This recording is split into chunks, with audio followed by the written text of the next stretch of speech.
اعوذ باللہ من الشیطان الرجیم بسم اللہ الرحمن الرحیم اولم ينظروا فی ملکوت السماوات والارض وما خلق اللہ من شیء وان عسى ان یکون قد اقترب اجلهم فبأی حدیث بعدہ یؤمنون۔ کیا انہوں نے نظر نہیں کی سلطنت میں آسمان اور زمین کی، اور جو کچھ پیدا کیا ہے اللہ نے ہر چیز سے، اور اس میں کہ شاید قریب آ گیا ہو ان کا وعدہ، سو اس کے پیچھے کس بات پر ایمان لائیں گے۔ اس آیت میں ان کو دو چیزوں کی طرف دعوت فکر دی گئی ہے۔ اول اللہ تعالیٰ کی مخلوقات آسمان و زمین اور ان کے درمیان کی بے شمار مصنوعات عجیبہ میں غور و فکر کی۔ دوسرے، اپنی مدت عمر اور فرصت پر نظر۔ مصنوعات قدرت میں ذرا بھی عقل و فہم کے ساتھ غور کیا جائے تو ایک موٹی سمجھ والے انسان کو بھی اللہ تعالیٰ کی شان قدرت کی معرفت اور نظارہ ہونے لگتا ہے، اور ذرا گہری نظر کرنے والے کے لیے تو عالم کا ذرہ ذرہ قادر مطلق اور حکیم کی حمد و ثنا کا تسبیح خواں نظر آنے لگتا ہے، جس کے بعد اللہ تعالیٰ پر ایمان لانا ایک فطری تقاضا بن جاتا ہے۔ اور اپنی مدت عمر میں غور و فکر کا یہ نتیجہ ہے کہ جب انسان یہ سمجھ لے کہ موت کا وقت معلوم نہیں کب آ جائے، تو ضروری کاموں کے پورا کرنے میں غفلت سے باز آ جاتا ہے اور مستعدی سے کام کرنے لگتا ہے۔ موت سے غفلت ہی انسان کو تمام خرافات اور جرائم میں مبتلا رکھتی ہے، اور موت کا استحضار ہی وہ چیز ہے جو انسان کو بہت سے جرائم سے بچنے پر آمادہ کر دیتا ہے۔ اسی لیے حضرت صلی اللہ علیہ وآلہ وسلم نے ارشاد فرمایا، اکثروا ذکر حازم اللذات الموت، یعنی تم اس چیز کو کثرت سے یاد کیا کرو۔ اسی لیے آیت مذکورہ میں فرمایا گیا، لذتوں کو ختم کر دینے والی ہے، السماوات والارض وما خلق اللہ من شیء۔ لفظ ملکوت ملک کے معنی میں مبالغے کے لیے بولا جاتا ہے۔ اس کے معنی ہیں ملک عظیم۔ معنی آیت کے یہ ہیں کہ ان منکرین نے کیا اللہ تعالیٰ کے ملک عظیم میں غور نہیں کیا جو آسمانوں اور زمینوں اور بے شمار اشیاء پر محیط ہے، اور کیا اس پر نظر نہیں کی کہ یہ ہو سکتا ہے کہ ان کی موت قریب ہو، جس کے بعد ایمان و عمل کی فرصت ختم ہو جائے گی۔ آخر آیت میں فرمایا، فَبِأَيِّ حَدِيثٍ بَعْدَهُ يُؤْمِنُونَ، یعنی جو لوگ قرآن کریم کی ایسی واضح نشانیوں سے بھی ایمان نہیں لاتے اور کس چیز پر ایمان لائیں گے۔ آگے والی آیت میں فرمایا، مَن يُضْلِلِ اللَّهُ فَلَا هَادِيَ لَهُ وَيَذَرُهُمْ فِي طُغْيَانِهِمْ يَعْمَهُونَ۔ جس کو اللہ گمراہ کرے تو اس کو کوئی نہیں راہ دکھلانے والا، اور اللہ چھوڑے رکھتا ہے ان کو ان کی شرارت میں سرگرداں۔ جس کو اللہ تعالیٰ گمراہ کرے اس کو کوئی راہ پر نہیں لا سکتا، پھر غم میں لا حاصل، اور اللہ تعالیٰ ان کو ان کی گمراہی میں بھٹکتے ہوئے چھوڑ دیتا ہے تاکہ ایک دفعہ ہی پوری سزا دے دے۔ لوگ آپ سے قیامت کے متعلق سوال کرتے ہیں کہ اس کا وقوع کب ہوگا؟ آپ فرما دیجئے کہ اس کا یہ علم کہ کب واقع ہوگی صرف میرے رب ہی کے پاس ہے، دوسرے کسی کو اس کی اطلاع نہیں۔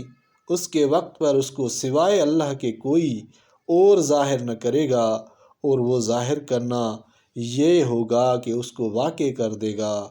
اس وقت سب کو پوری خبر ہو جائے گی۔ اس کے قبل ویسے کسی کو بتلانے کے طور پر بھی اس کو ظاہر نہ کیا جائے گا، کیونکہ وہ آسمانوں اور زمین میں بڑا بھاری حادثہ ہوگا۔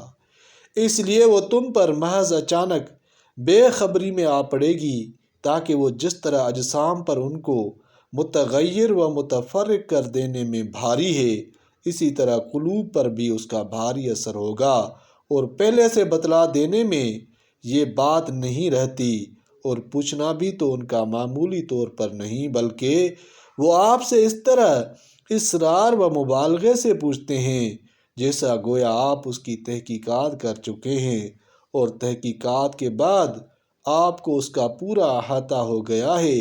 آپ فرما دیجئے کہ اس کا علم مذکور خاص اللہ ہی کے پاس ہے، لیکن اکثر لوگ اس بات کو نہیں جانتے کہ بعض علوم حق تعالیٰ نے اپنے خزانہ علم میں مکنون رکھے ہیں، انبیاء کو بھی تفصیلاً اطلاع نہیں دی۔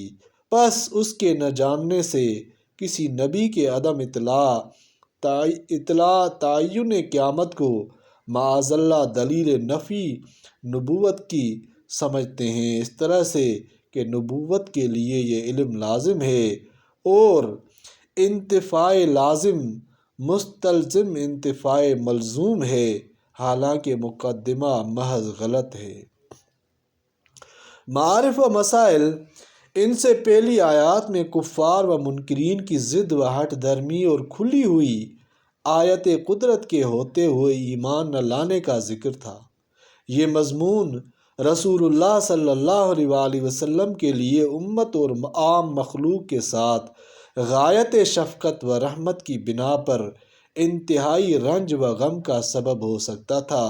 اس لیے متذکرہ 3 آیات میں سے پہلی آیت میں آپ کو تسلی دینے کے لیے ارشاد فرمایا کہ جس کو اللہ تعالیٰ گمراہ کر دے اس کو کوئی راہ پر نہیں لا سکتا، اور اللہ تعالیٰ ایسے لوگوں کو گمراہی میں بھٹکتے ہوئے چھوڑ دیتا ہے۔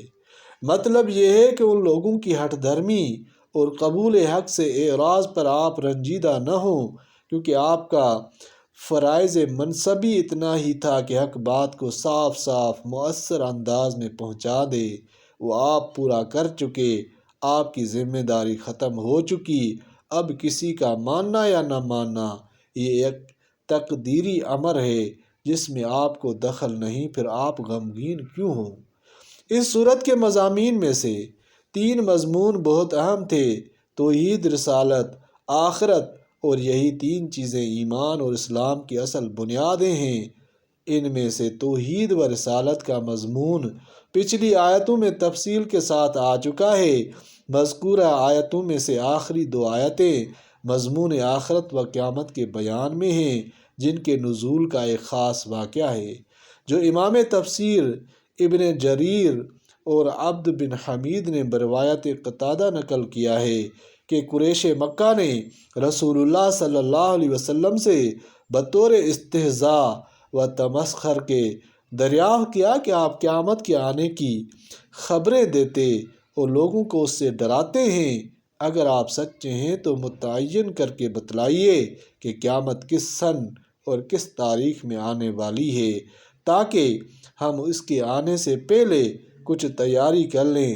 آپ کے اور ہمارے درمیان جو تعلقات رشتہ داری ہیں ان کا تقاضا بھی یہ ہے کہ اگر آپ عام طور سے لوگوں کو بتلانا نہیں چاہتے تو کم از کم ہمیں بتلا دیجئے۔